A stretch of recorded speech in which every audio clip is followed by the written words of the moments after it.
हम वो नहीं जो डर जाएंगे, कि हम वो नहीं जो डर जाएंगे।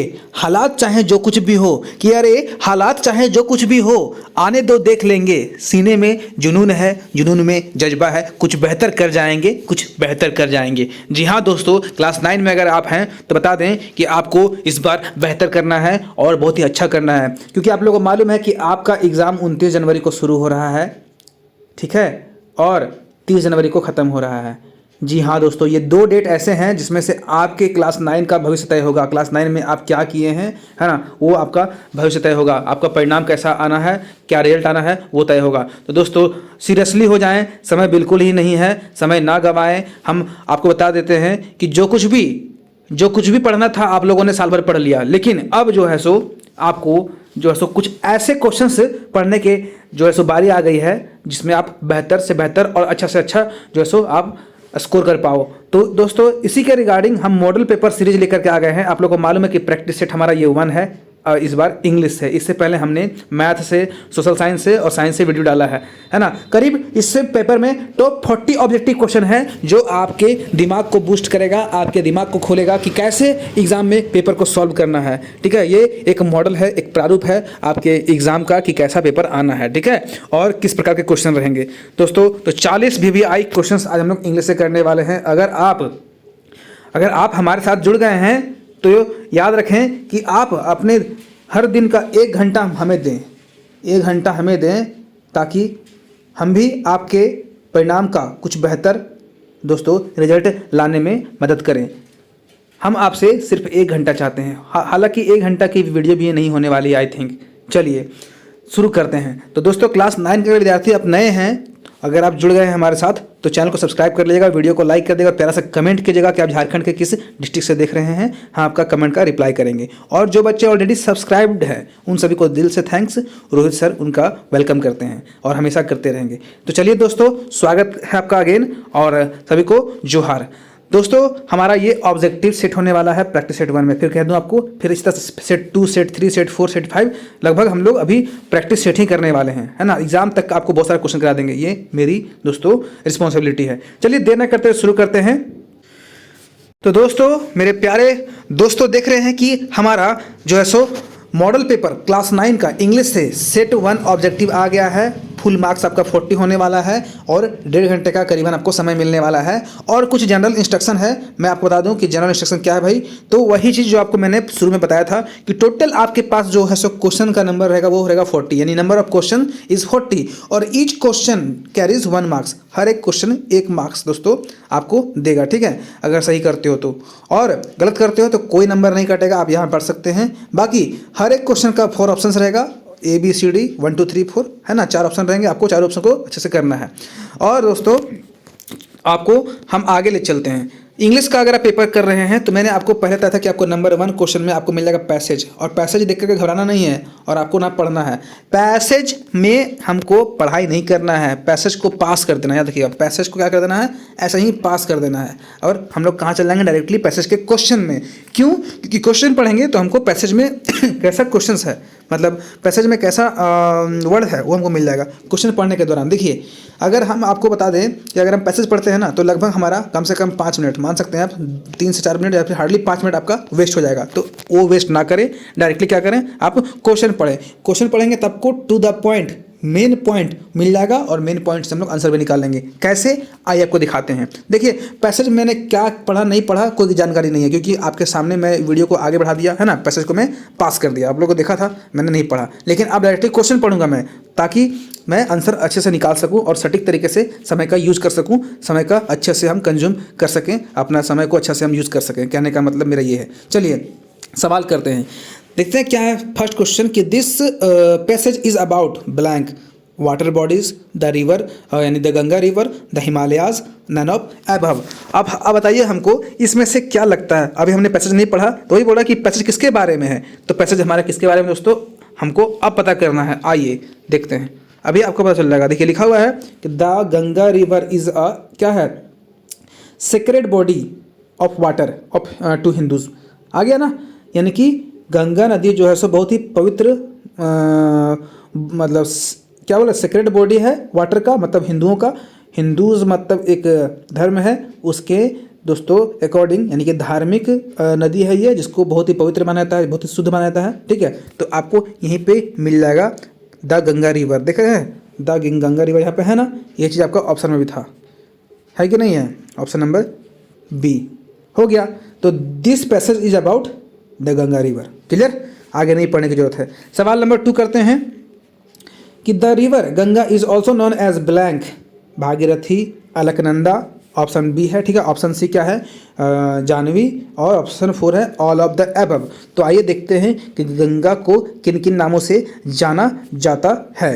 देखिए यहाँ पे क्या लिखा हुआ है कि the river is also known as Jahnavi, Gange, है ना, क्या है, सप्तेश्वरी, फिर भागीरथी, अलकनंदा, विष्णुपदी।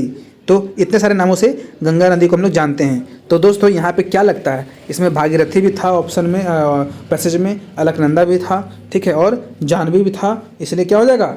अगर आप डी कर रहे हैं तो राइट है ऑल ऑफ द एबव। चलिए सवाल नंबर चलते हैं 3। देख रहे हैं 3 में क्या है कि the river Ganga is worshipped as, मतलब गंगा नदी को पूजा जाता है ना, एज किसके रूप में? मदर इंडिया के रूप में, मदर गंगा के रूप में, मदर सरस्वती के रूप में, और मदर लक्ष्मी के रूप में। तो दोस्तों हालांकि हम लोग हमारे भारत में जानते हैं कि जो है सो गंगा को गंगे और माँ गंगे और गंगा माँ के रूप में हम लोग जो है सो पुकारते हैं, है ना, और पूजा करते हैं। तो मदर गंगा हो जाएगा। फिर भी कंफर्मेशन के लिए हम लोग पैसेज पे आएंगे, और पैसेज नहीं पढ़ेंगे, डायरेक्टली वो वर्ड ढूंढेंगे, वर्शिप वाला वर्ड ढूंढेंगे। देखिए मिल गया ना, worshipped, the river Ganga is worshipped as mother Ganga, लिखा हुआ है ना, मदर गंगा, मतलब माँ गंगा के रूप में इन्हें जैसे इस नदी को पूजा जाता है, इसलिए इसका आंसर क्या हो जाएगा दोस्तों? The river Ganga is worshipped as mother Ganga. ठीक है, चलिए समझ में आ गया आप लोग को, मुझे उम्मीद है समझ में आ गया होगा। सवाल नंबर चलते हैं 4, देख पा रहे हैं कि how river Ganga is useful for the Indians. It provides water, it is a source of irrigation, it supports fishing industry, और ऑल ऑफ द एबव। तो दोस्तों बोल रहा है कि भारत में मतलब भारतीयों को गंगा नदी किस प्रकार से उपयोगिता दिलाती है, चाहे उपयोगी साबित हुई है, चाहे उनको ये क्या बोल सकते हैं कि how river Ganga is useful for the Indians, मतलब भारतीयों के लिए गंगा नदी कैसे उपयोगी है, कैसे है ना यूजफुल है। तो दोस्तों आप लोग को मालूम है कि यहाँ पे लोग क्या करते हैं, सबसे पहले खेती करते हैं नदी से, है ना, तो इरिगेशन हो गया उससे, ठीक है, और उससे क्या क्या करते हैं लोग, उसको लोग जो है सो अपने मछली पालन में भी उपयोग करते हैं कि नहीं करते हैं? करते हैं। और दोस्तों क्या करते हैं वे लोग जो है सो इससे अपना, एक मिनट हम लोग फिर से आते हैं ऑप्शन में, ठीक है, ऑप्शन हम लोग कहाँ था? हाँ, वे लोग क्या करते हैं, वे लोग है सो उससे पानी प्राप्त करते हैं, यानी कि वाटर भी प्रोवाइड करता है गंगा, इसलिए, और ये सोर्स ऑफ इरिगेशन है, मतलब पेड़ पौधों और फसलों की सिंचाई के लिए भी यूज किया जाता है। और इसका सपोर्ट जो है सो, है ना, इट सपोर्ट्स फिशिंग इंडस्ट्री, है ना मतलब लोग मछली पालन में भी इसका यूज करते हैं, इसलिए ये यूजफुल हो गया क्या? ऑल ऑफ द एबव कारणों से, ऑल ऑफ द एबव रीजनों से ये इंडियन के लोगों के लिए क्या है, काफ़ी यूजफुल है। ठीक है, चलिए सवाल नंबर 5 करते हैं जल्दी दोस्तों। देख रहे हैं the fertile soil of Ganges basin support the agriculture economics of, मतलब गंगा नदी का जो है सो ये उर्वरक वाला मिट्टी होता है कि उपयुक्त ये है ना, उर्वरकता वाला मिट्टी जो होता है वो क्या करता है, हमारे एग्रीकल्चर इकोनॉमिक्स को क्या करता है, सपोर्ट करता है। वो भी कौन सा देश का? India and Bangladesh, India and China, India and England, और नन ऑफ द एबव। तो दोस्तों देखते हैं कि भारतीय और यहाँ पे सभी में इंडिया है, तो भारत के साथ साथ कौन कौन से देश को हमारा जो है सो ये गंगा रिवर जो है सो, है ना, वहाँ की मिट्टी जो होती है नदियों द्वारा बहा के जो लाई जाती है मिट्टी, इसको हम लोग भूगोल में जलोढ़ मृदाएं बोलते हैं, है ना। तो वही यहाँ पे है सो फर्टाइल सॉइल है सो किसके इकोनॉमिक्स को, किसके अर्थव्यवस्था को जो है ना ये सपोर्ट करती है।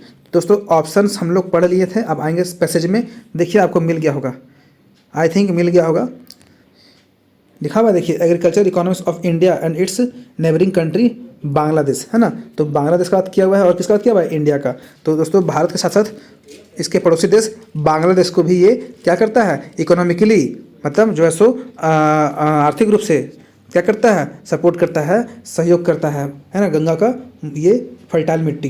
कौन है जी? तो इंडिया एंड बांग्लादेश। चलिए सवाल नंबर 5 हो गया, 6 चलते हैं।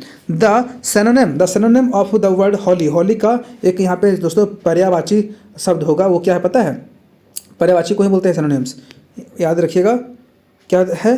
सेक्रेड, है ना, SACRED, सेक्रेड मतलब पवित्र। होली का मतलब पवित्र होता है और सेक्रेड का मतलब भी पवित्र होता है। बाकी ये नहीं होगा, ये नहीं होगा और ये नहीं होगा, ठीक है। और ABC रॉन्ग हो जाएगा, D सही हो जाएगा। चलिए सवाल नंबर 7 चलते हैं।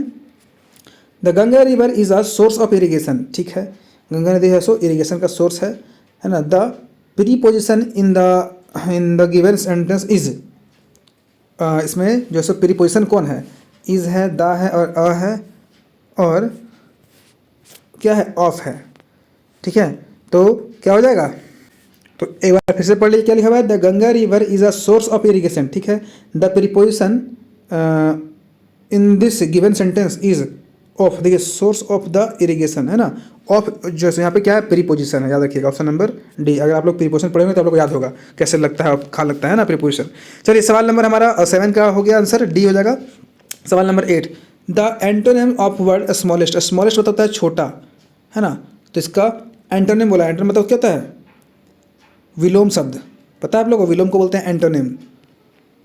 तो छोटा का एंटोनिम बड़ा, तो लार्जेस्ट, सिंपल सा बात है ना। ऑप्शन नंबर A हो जाएगा। लॉन्गेस्ट नहीं होगा यानी कि लंबा होता है, इसका मतलब बेस्ट भी नहीं होगा और D भी नहीं होगा, यानी कि ऑप्शन नंबर A करेक्ट हो जाएगा। आइए सवाल नंबर चलते हैं आगे, जो कि हमारा देख रहे हैं कि अगर आ गया choose the correct option given in the question, जो है सो क्वेश्चन 9 to 14 है और कंप्लीट करना है लेटर को, लेटर एक तरह से समझे।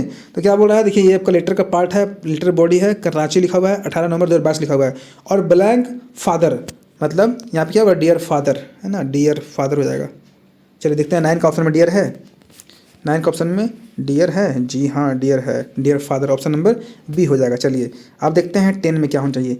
डियर फादर, है ना, I am glad to receive your letter मतलब प्रिय पिताजी, है ना, आपका लेटर मुझे मिला, मुझे बहुत खुशी हुई। Our school is blank a historical tour during the winter season मतलब विंटर वेकेशन मतलब ठंड की छुट्टी में, सर्दी की छुट्टी में हमारे स्कूल जो है सो हिस्टोरिकल टूर करने जा रहा है, मतलब ऐतिहासिक भ्रमण करने जा रहा है ना।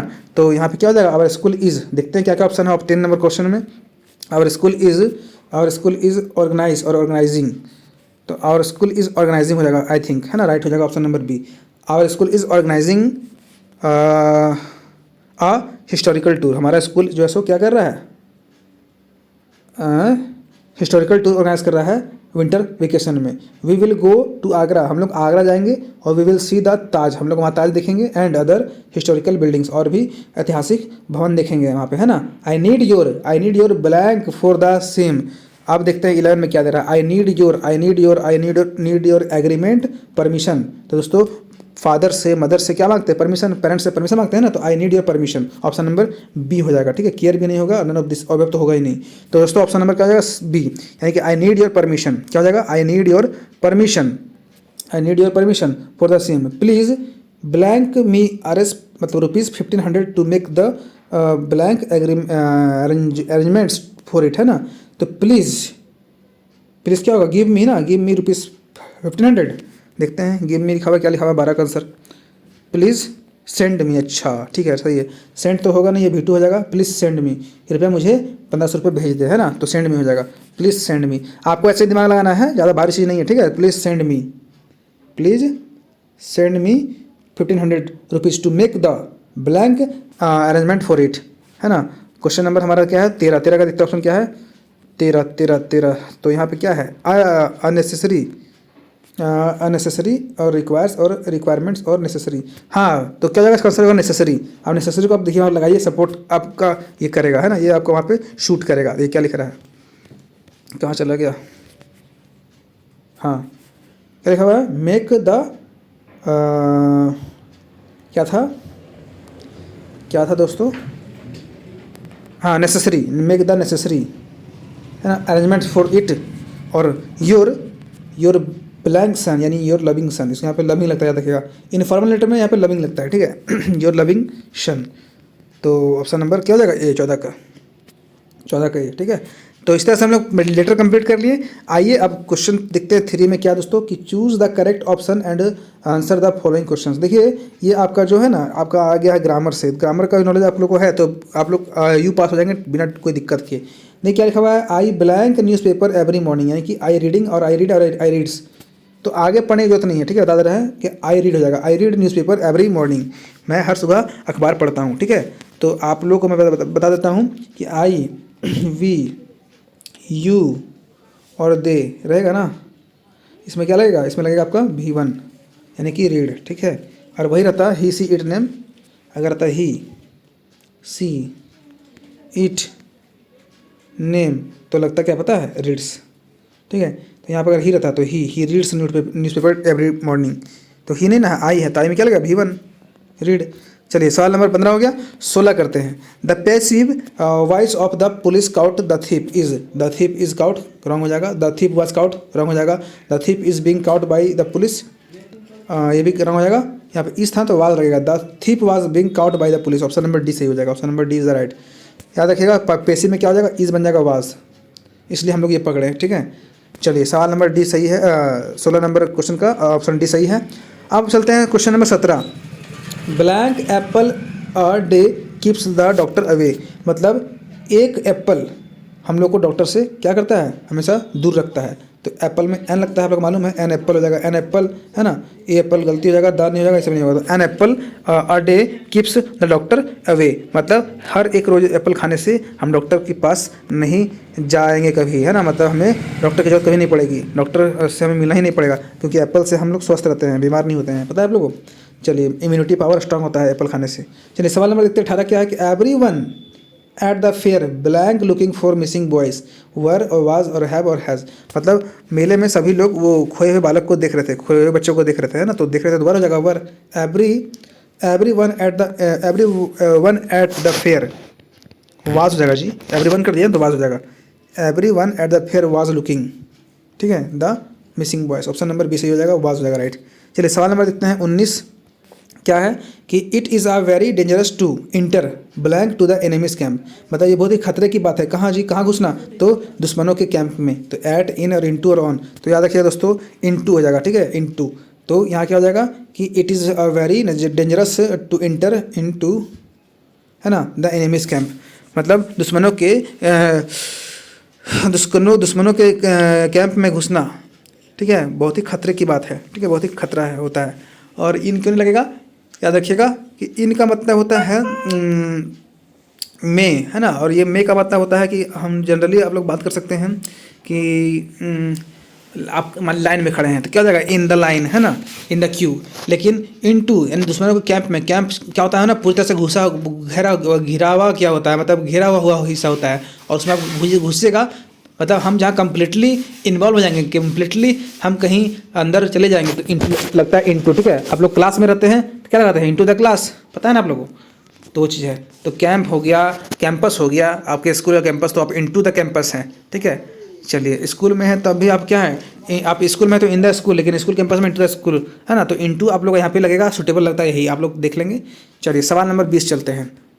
द मैन ड्रॉप्ड मी माई क्या है, positions, the man dropped me of my position, right हो जाएगा, ठीक है, विथ तो नहीं होगा, इन भी नहीं होगा, ऑफ सही हो जाएगा, ठीक है, ऑप्शन नंबर सी सही हो जाएगा, ठीक है। The man dropped me of my position, मतलब वो आदमी मुझे मेरे ही हालत में छोड़ दिया, है ना।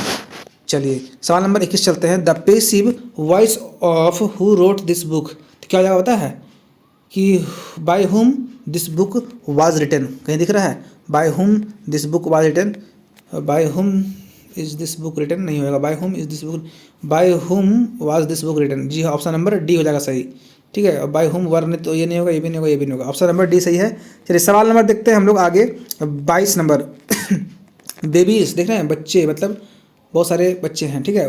Blank when they are hungry, बच्चे रोते हैं जब वो भूखे होते हैं, तो क्या हो जाएगा, babies cry, cry V1, plural form में V1 लगता है, देखिएगा, है ना, बेबीज क्राई मतलब बच्चे रोते हैं जब वो भूखे होते हैं, ठीक है। चलिए क्राइस नहीं होगा, क्राइड नहीं होगा और क्राई नहीं होगा, ठीक है, क्राइंग भी नहीं होगा, मतलब ऑप्शन नंबर बी हो जाएगा, ठीक है। सवाल नंबर चलते हैं दोस्तों 23। इससे पहले हम लोग थोड़ा सा पढ़ते हैं, ये क्या है देख रहे हैं कि आपका कुछ पोएम का पार्ट आई थिंक है ना, पोएम है, उसको पढ़ना है, देखिए। And being faint with fasting for the day was almost done, he asked her from her store of cakes and to give him a single one.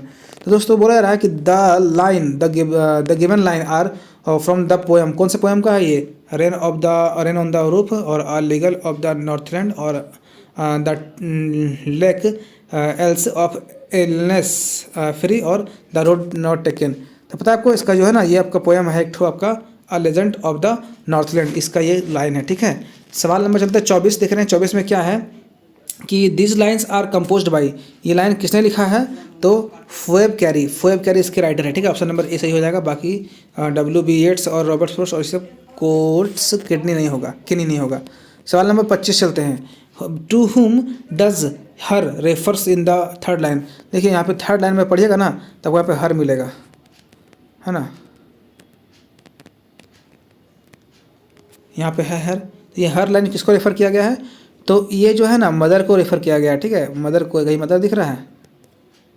Mother मतलब यहाँ पे लेडी हो जाएगा इसका मतलब, है ना। सेंट पीटर नहीं होगा, द पोएट नहीं होगा, एन ओल्ड लेडी को बोला गया यहाँ पे, एन ओल्ड लेडी को हर बोला गया। ठीक है, चलिए सवाल नंबर 25 हो गया। चलते 26 देखते हैं 26 में क्या है दोस्तों। अब आपका आ गया है बुक से क्वेश्चन, है ना, थोड़ा पढ़ते हैं क्या लिखा हुआ है। मतलब बात साफ है, यानी कि 26 से लेकर के 40 तक आपका बुक से क्वेश्चन रहेगा। ठीक है, मतलब 26 और 4 इधर कितना हो गया, मतलब 26 और मतलब 25 इधर हो गया, तो 5 इधर, मतलब 15 क्वेश्चन आपको मिलेंगे बुक से, 15 मार्क्स। ठीक है, तो चलिए पढ़ते हैं क्या लिखा हुआ है। The mechanical teacher gave Margie's test after test in the geography. जी हाँ, ज्योग्राफी हो जाएगा। ज्योग्राफी में बार बार जो है ना, वो जो है सो मार्गी को टेस्ट देने कहते थे। कौन? उनके मैकेनिकल टीचर। ठीक है, जो रोबोटिक टीचर थे, इनकी ज्योग्राफी का वो टेस्ट बार बार दिया करते थे मार्गी। पता है आप लोग को? हिस्ट्री नहीं होगा, मैथ्स नहीं होगा और साइंस नहीं होगा। चलिए सवाल नंबर देखते हैं 27 क्या है कि who had learn to open the mind and body to sound and vibration. तो एवेलियन ग्लैनी, मार्गी एंड बिस्मिल्लाह खान एंड दैवब। किसको बताया गया था, किसको सिखाया गया था कि माइंड को ओपन रखना है और जो है ना उसको साउंड को एंड वाइब्रेशन को अपने बॉडी से क्या करना है, उसको सीखना है, उसको फील करना है। तो जी हाँ, एवेलियन ग्लैनी हो जाएगा। ठीक है, क्योंकि ये पता है एक तरह से बहरी थी ये, है ना। चलिए सवाल नंबर चलते हैं 28। क्या है सवाल नंबर 28 कि the musical instrument which the emperor Aurangzeb band was. मतलब औरंगजेब के द्वारा कौन से म्यूजिकल इंस्ट्रूमेंट को बैंड कर दिया गया था? पुंगी का, शहनाई का, फ्लूट का और तबला का। तो पता है आपको दोस्तों, पुंगी, है ना, इसको बीन बोलते हैं आज के डेट में हम लोग। पुंगी को ही जो है सो औरंगजेब ने बैंड कर दिया था, पता है आप लोग को। चलिए सवाल नंबर 28 हो गया। 29 चलते हैं। 29 में देख पा रहे हैं क्या है कि during the second world war of which things a sudden demand erupted in the market. Market में सबसे ज़्यादा जो है सो सडन डिमांड किसका हो गया था ये सेकेंड वर्ल्ड वार के समय में? तो पॉपी सीड्स एंड टमरिन सीड और क्या, कोरिएंडर और मिंट। तो पता है इसका राइट आंसर क्या हो जाएगा? इसका राइट आंसर हो जाएगा ऑप्शन नंबर बी, टर्मरिन सीड को है सो काफ़ी लोग डिमांड करने लगे थे, है ना, सेकेंड वर्ल्ड वार के दौरान। चलिए सवाल नंबर चलते 30 देख रहे हैं क्या है कि the new teacher could not stomach Hindu priest's sons, है ना, sitting with a Muslim boy. Here the phrase could not stomach means, इसका ऑप्शन दिया क्या? सैड और कुड नॉट टॉलरेट और डिप्रेस्ड एंड क्या लिखा हुआ है? None of above. तो इसका आंसर हो जाएगा पता है क्या? Could not tolerate. Could not tolerate को यहाँ बोला गया है कुड नॉट स्टमक।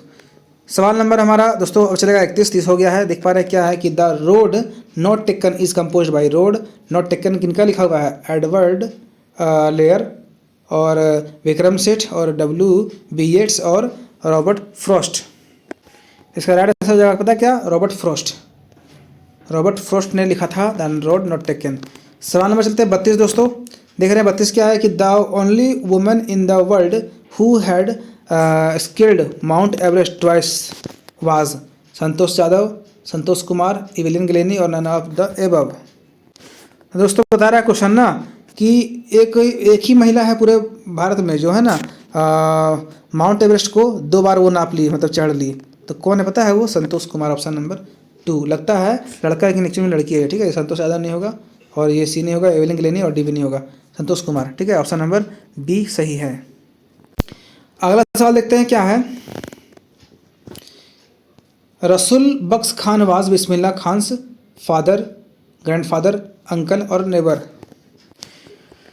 तो इसका राइट आंसर हो जाता है क्या? ग्रैंडफादर। ठीक है, ग्रैंडफादर थे इनके जो रसूल बख्श खान जो है ना बिस्मिल्लाह खान के जो है सो दादाजी थे। ठीक है, सवाल नंबर चलते हैं 34 क्या? The child went to a fair with his parents, teachers and friend and aunt. आपका द लास्ट चाइल्ड चैप्टर पढ़े होंगे, उसमें वो पेरेंट के साथ जाता है मार्केट, है ना, मार्केट नहीं मेला, तो पेरेंट्स हो जाएगा, ठीक है। पेरेंट्स के साथ वो क्या कहा आता है दोस्तों, मेला आता है। सवाल नंबर चलते हैं 35, जल्दी जल्दी खत्म करते हैं। From whom had the grandfather bought Toto, मतलब ग्रैंड फादर ने टोटो को किससे खरीदा था। देखिए जो भी मैं क्वेश्चन कर रहा हूँ काफ़ी इंपॉर्टेंट है। इससे पहले मैंने कहा था टोटो को कितने रुपये में खरीदा गया था, है ना, मालूम है आप लोगों को। तो इसका आंसर हो जाएगा, पता है क्या, कि a tonga driver. From whom had grandfather bought Toto, तो टोंगा ड्राइवर से उन्होंने खरीदा था, पता है आप लोगों को। चलिए सवाल नंबर 35 हो गया।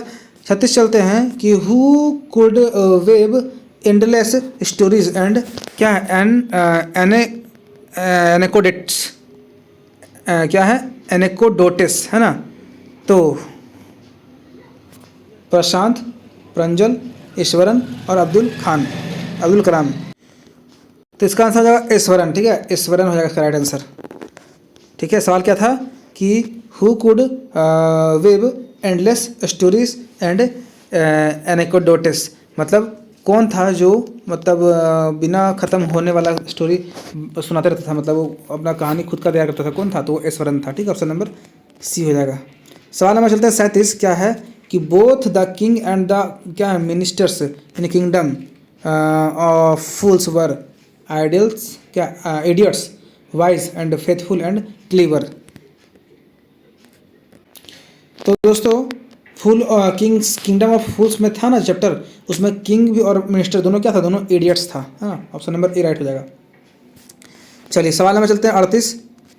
The statue of happy Prince was covered with gold. ये क्वेश्चन आप लोगों को मैंने कुछ दिन पहले भी कराया था, आप लोग को एक मैंने पेपर दिया था प्रीवियस ईयर वाला, है ना, तो उसमें कराया था मैंने। चलिए गोल्ड के पन्नियों से जो है हैप्पी प्रिंस को ढका गया था, कवर किया गया था, पता है ना।